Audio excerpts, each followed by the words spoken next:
All right, we are recording. So, who do we have with us today? Oh. Go ahead, babe. My name is Kat, and this is my husband, Jeremy. Okay, and just for the record, Jeremy is not in a death metal band. So I asked him. I asked him that my first time on Zoom because love the hair, but do not be jealous. Yeah, I know. Hey, look at that push up there. So well, and I had to have a haircut in 3 months. we got together. It was an adjustment going from the person who usually received, "Wow, you have beautiful hair," to him being the one. It's equal. It's equal. No. Oh, well, welcome, guys. We appreciate you doing the interview today. So these are our newest neighbors in Belize because they Exciting. just purchased property. In fact, has it closed yet? Not quite. Yet. Early August. So congratulations. So we're going to be within a couple of blocks of each other around the Secret Beach area. So just like to welcome you to Belize. So that's fantastic. Good news. And we just want to ask you a couple of questions about how you came to choose Belize and then Ambergris Caye. Like, what was the whole process for you guys like? Yeah, well, how we ended up in Belize was actually Kat kind of led the way there. So I'll let you tell the story of what brings us to today. So once upon a time, it was finals week, and I decided I needed to escape. And I went to kayak to try and find the cheapest international tickets I could find and leave the country. And that ended up being Belize. I had never been there. I frankly didn't know a lot about it. Impulsively purchased a ticket and then fell in love promptly. I spent time in San Pedro and Ambergris Caye, some time in San Ignacio, some time in Caye Caulker, but oh man, Ambergris Caye kind of stole my heart really quickly. And then I met Jeremy a few years later, and we decided to get married. And I said, all right, I know you've never been there, but we're getting married in Belize. And if you want to marry me, you got to be okay with it. And he said, okay, sounds fine to me. Yeah, it wasn't quite, not even that much convincing needed. And I think I grew up in South Florida. So I'm definitely used to a tropical environment, and we met up in Seattle, Washington for work. And we both worked at the same company at the time. And now we're in Atlanta until we are able to move down there. But Kat knows very much what I like. And I was like, you know what, if you feel Belize takes care and hits those check boxes, then I trust you. And she was very much correct. We both fell in love with it. Yeah. And it had always been my plan to retire there. And never in my wildest dreams did I end up thinking that actually we could own property there before retirement and go before we retire. I mean, I've got a long ways ahead of me before I can retire, if I can ever retire. But, now I can live in Belize instead of retire there. Awesome. That is awesome. And so when you got married, you ended up getting married in one of the sandbars in Ambergris Bay, right? Yes. Yeah. Yeah, so you already know what that beautiful west side of the island looks like. A lot of people have never been over there. They've never been to Secret Beach. They've never been to those sandbars. They don't know just how beautiful it is. It's absolutely incredible. And we were, some might not call it lucky, but we will. We were lucky enough to actually have our boat break down on the way back from the ceremony in the middle of the bay. And so for about an hour and a half, we got to just take in our surroundings, and we watched the sunset, and from just the most incredible place on earth. And I think that's really where we fell in love with that side of Ambergris. Yeah, and when we first went to Secret Beach, it was actually a little bit by accident. We had just kind of rented a golf cart, and we were going north up the islands. We stayed in Caribbean Villas, kind of south of town. Went through San Pedro. We're going up, across the bridge, and then we see this kind of fork. It's like you can keep going straight, or there's a beach to the left, and I'm looking to the left, and I'm like, oh, there's some mangroves, and it doesn't seem like there's much over here, but okay, there's a beach, cool. Turn the golf cart, drive down the bumpy road for a while. It was a great time. And then eventually you get to this amazing undeveloped but beautiful beach area of just being able to walk out to clear water waist deep for just what felt like days, and have all the little shops and bars and everything right there, and just the potential we saw in that area was a little bit too much to pass up. So it was definitely a target area for us. Awesome. Well, that's great, man. I get so excited for you guys. Thank you. We're excited too. No, that's really cool. And we're gonna be neighbors. I'll retire there someday too. We'll see you there. Awesome. I'd love to see the Right. wedding pictures eventually. I mean, just the whole idea of getting that extra hour and a half to just, on your wedding day, everything goes by so fast. So to be able to just be with your new husband, your new wife, and take that time in, and that, I know where you're talking about. So that is just the most gorgeous spot. So awesome. That was a really lucky thing. Yeah, thanks. It was nice. It was nice. And then, when we decided to go ahead and make the plunge, actually found Dennis on YouTube. Which is, I don't even, yeah, it was, I literally think we have been talking about buying something in Belize pretty much since we got back. But it was, obviously there was a lot going on in the world, and things were happening with work, and like, I don't know, I'm not sure. And then I remember we were sitting in the living room, and I was like, you know what, I'm just gonna go look some stuff up and go on YouTube, of course, and I just start buying or investing in Belize. And Dennis pops up, and I start watching videos. I'm like, I like this guy. Let's see what he has to say. I'm just gonna reach out to him. And then, a few weeks later, now we're under contract. But it was,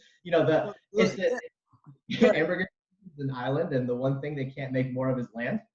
So it just made a whole lot of sense to get in and buy some land while we still can, while it's still developing. And Dennis, you've been a fantastic help along the way, because we've never bought internationally before. We had a lot of questions, as I'm sure you know, and we needed a little bit of help, a little bit of guidance. But you were incredible helping us out, and now we're under contract to buy some land near the water, which is awesome. Well, thank you, man. I appreciate that. So just to help everyone get the timing, so you started your search during COVID, during the quarantine. So approximately when did we connect? Sometime in what, April? Must have been April. Yeah. So in April we started to communicate, and then when did we put the property actually under contract? Like end of May or so? Yeah, beginning of June, I think it was. I think end of May is when we were grappling with the loss of lot 7001. Yes. And we were going through the 7 stages of grief, telling ourselves that we cannot make that mistake again. And then I think it was about a week later is that we ended up going under contract on a lot, like 3 or 4 lots down on the same row as 700. Well, you know what? You're going to like your neighbor who bought parcel number 7001. I was going to say, if they see this, I want to tell you. Yeah. I'm going to interview her too. She's got a unique story. Because of you. That we ended up with this lot. So thank you. Well, I guarantee you'll be happy. I'm not gonna say on this video what the price is you got it for, because I guarantee you no one will ever get a lot that price that close to the beach again. Period. Well, we didn't think we were going to either after we lost that. We were like, about it. Yeah. And he was like, things were coming in so quick, and he's like, I really like these people, and it's so happy. And I was like, oh, so we kind of like are going along with you. Even I am. I'm like, oh, I hope they get so now we were, and that was something that was important to us. Is it's hard when you're trying to buy something, obviously, that is in a foreign country, and we have all these variables going around, and we've never done this before. So it was, if we're going to do something, we want to make sure we're doing it the right way. And there's a little bit of a balance of making sure you're doing things the right way and planning, and then the analysis paralysis on the other side too. And I think we had to find the right balance of those two things. And unfortunately, we ended up in a good place with Dennis's help. So. Cool. Well, thank you guys. So appreciate working with you. And when this is all over, we'll meet down at Secret Beach. Ceviche and beers and everything else will be on Steph and I. Pelicans. So well, all right, that sounds good. And one thing that we're really looking forward to down there too is we both fish quite a bit, and the fishing is amazing. I don't know if you fish, but we'll go fishing too. Yeah. My dad's a Absolutely. huge fisherman. I would All right, tying perfect. flies. No, nice. Yeah. We didn't get the chance to fly fish while we were down there, but definitely looking forward to that. You will. Cool. The sunglasses that I lost in the Secret Beach after a couple too many drinks. Someone did get a night pair of sunglasses on Secret Beach after we left. I'm sure it happens more than once. Yeah. Well, do you guys have any questions for us? Anything that you wanted to ask, especially now that I have Steph here? Because after this, she has to go back and she's locked in the room again till the next interview. So I'm like Rapunzel. I'm just up here in my little. Yeah. So I guess I'm curious now that I know that you guys have something on the throw that you got. What was kind of your process? How did you end up there? In Belize itself? Yeah, what kind of was the process to you finding that particular lot when you guys were looking, and that's going to allow us to be neighbors? Yeah. Oh, okay. So as far as that goes, so I started investing in the Secret Beach area back in 2010, 2011 when that road first hit, and I could see the potential. When it was a dream. There was no homes there yet, no bars, no restaurants, nothing, just raw land. And at that time, Steph and I started getting a little bit of money together. So we started to buy and invest in our own properties. And we found these 2 third-row lots, so when you dead end at Secret Beach and you just turn to your left and you go down about maybe 300 feet, we have 2 nice, really third-row lots in that area. So if we build up, we'll have incredible views. That's where we're at. And we also own some beachfront on the north side. So about a mile north of Secret Beach, we own some beachfront up there. And that's probably going to be an investment property, but still buying up there, still buying. In fact, right now I got a call into a local guy, and I'm looking at buying a waterfront lot about 3/4 of a mile north. Nice. We're going to be able to do some fun things together over there. So We That's love awesome. the Belizean way of life. Just everything on the island is just, and even the expats that come in, the community, it's just a wonderful place to live. So we're excited about it. yeah. Also, I just like the fact that when you guys were down there for the wedding, was the east side, did it have the sargassum grass coming out on the beach? Yes, we did experience that. Yeah. So I just saw a post, because it's not always there, right? But I just saw a post today. I think Stephen Esteban posted a post said it's back, and the beaches are full of the sargassum. What I like about the west side is you don't get that. You know? Yeah, so that's actually part of the reason we ended up getting married on the sandbar is the place that we were at, the grass was just, it was insane. There was so much of it. And the resort we were at, they put up a fence, but then it just all got caught on the fence. And I realized that, holy moly, in all our wedding photos, there's going to be a seagrass fence in the back of it. And then there was some construction going on next door too, which again speaks to the way that Ambergris Caye is blowing up. And I was like, all right, seagrass and a jackhammer. I don't think so. You guys have a lot in common with us, more than you think. That happened to us So too. you eloped, right? Did any of your friends or family come with you, or you just you two when you got? Yeah, a couple friends and family. Immediate family, yeah. Yeah, so like for us, we had this big wedding planned in Michigan. To make a long story 300 short, people. it got out of hand, and it wasn't fun anymore planning it. Yeah. Not that she was a bridezilla, because it wasn't her, it was other things. And so we decided to go and get married on the ocean in Palm Beach, Florida. Okay, wow, There you nice. go. Palm Beach. Yeah. Hometown. I grew up in Palm Beach County, so. Oh, hey, where at? Which What's that? Which roads? Because we know everything about what area. By Royal Palm Beach, Wellington area. Yeah, Wellington. Yeah. My grandma still lives down there, and when I was in Belize, I would go there quite often to visit her and my grandfather, and we just love that area a lot. She lives off of Haverhill. Yeah. Haverhill. Yeah, Haverhill's nearby.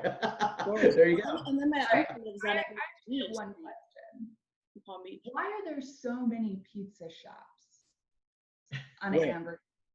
Do you know why? We've been trying to figure out why are there There's so many pizza shops on the islands. There On weren't Ambergris, any at No, all there for weren't. the longest time, Yeah. and we needed them, and so probably a lot of people were like, "Hey, we really need good pizza," and then they came in all at once, because for the longest time we didn't have any. So just wait, so just to finish our quick story. So we went down to Palm Beach, didn't have a place to get married yet, but we had a place in mind, a hotel in mind. So we show up, and this was 28 years ago or so. And so we go to this hotel, and I thought it was kind of nice. And what did you see that was going to be in the background? We were it was the one that was right next to the Four Seasons Ocean Grand. It's called the Ocean Grand back then. And there was a dumpster right there, right by where we would get married. And he was like, "Oh, this is gorgeous, this is beautiful." And I'm like, "It is a dumpster, and then there's like 10 feet away where we're gonna get married?" No. And then No. see grapes were all growing up. We were and- gonna get married in Jupiter, at the Jupiter. They had like a gazebo and everything. Yeah. I had been there a couple years before. Well, by the time we went there, the gazebo had fallen apart. It was all like splintered up, and it was horrible. oh no. Luckily, we were very young.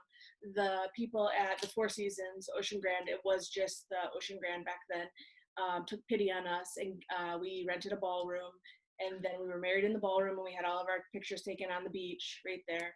Yeah. So it was just really That's cool. awesome. That sounds really beautiful, and I'm so glad that it wasn't right next to a dumpster. And I'm glad yours wasn't next to a bunch of sargassum grass. Things have a tendency to work out. Yes. So I say it that day that everything that could have gone wrong did go wrong, but it was the best day of my life. Everything that went wrong turned into something even better than it originally was going to be. Good for you. That's Good for amazing. you It's like a guys. magical moment. Yeah. Yeah. Can I ask how old you are? So 31. And 27. Okay, good. So I was 33 when I moved to Belize, and you were 27. 26, 26? I think so. Okay. So the reason I like to ask the question is because some people feel you might be too young to start investing overseas, right? You know, usually it's something for the older people to do, 50s and 60s, but man, a lot of my clients are young like you guys. I started buying and selling when I was 34, 35 in Belize. So, Well, and if they wait 30 more years, Yeah. the prices are going to be Yeah. way high up. So, Yeah. your property value will have, doubled and tripled by then. Yeah. So Yeah. I think, that was, we felt comfortable with the decision. It is, we're younger, and obviously buying abroad can be a scary experience. But it made a lot of sense given the direction everything is going in Belize, and just the opportunity seemed like, hey, you really should take advantage of this if you have the ability to. So it just felt right. And then even, the country itself, the lifestyle and people just really hit home. Whether you were on the islands, you were on the mainland, it was just a wonderful kind of people-driven culture, I would say. It was really nice to be around. And we said, this is a place that we want to spend time in our future. So if we have the ability to invest, even if it's something small right now, everyone's got to start somewhere, then let's do that. Let's make sure we do that. And not only that, I had also learned a bit of a lesson because after that first time that I had visited Belize when I was escaping finals, I immediately went to go look and try and, see what property prices were and if I could buy land or a house or something. How do I get there? And I said, holy moly, this is really cheap. I said, oh man, but I'm like 21 or 22. There's no way that I should buy land in Belize. If only I had bought land in Belize. And it went up in those few years. Yeah. Because even when we went, I was like, this is new. This is new. And then when we decided to start looking to buy, I was like, these prices are very different than they were 6 years ago. So, it's better late than never, though, right? And it will go up, in like 5 more years, you'll be like, good thing we bought when we did. Mm-hmm. Yeah, exactly. So there's signs. There were signs abound of the development. We went all the way on the south side of Ambergris with the golf cart. Checked that area out where there's a big expat community. San Pedro was great. We went north, covered Secret Beach, and you could just see, okay, this is really developing right now. There's a couple of big resorts going up. We met quite a few expats, which was nice, and it it made sense. And then when we got back, funnily enough, we live just north of Atlanta, Georgia right now, a smaller city called Marietta. And this was, I don't know, maybe a month before we put an offer down. And I'm driving, and I'm sure you guys know Truck Stop up on the north, like on the way to Secret Beach from San Pedro. Yeah. I was behind a truck and I see a bumper sticker that looks familiar. And I kid you not, it was Truck Stop Belize bumper sticker on the truck. And I'm like, okay, that's a sign. We're buying something down there. What are the odds of this? I think that's actually made us start to look serious. Yeah, it was. We're not like signs people, but we're like, what are the chances? What are the chances? Yeah. Well, I've lived in Belize. We moved from the United States in 2003, and I've never seen a bumper sticker in the States. And I've been back a million times. Yeah. So it was a sign. It was a I sign. took a photo. I probably scared the person in front of me because we were at a red light, and I've got my phone out trying to zoom onto this photo. He's probably thinking I'm grabbing his license plate or something, but I'm like, I promise it's good intentions. Good. So it Well, just, congratulations, guys. Very happy for you. And like I Thank you. said, let us know when you book your tickets down. If we can rendezvous at the same time, that'd be great. And Yeah. looking forward to see each other in Secret Beach. Well, we couldn't have done it without you, so thank you so much. Thank you, guys. Appreciate it. All right. thank you. See you soon. All right. Bye. Take care. Bye-bye.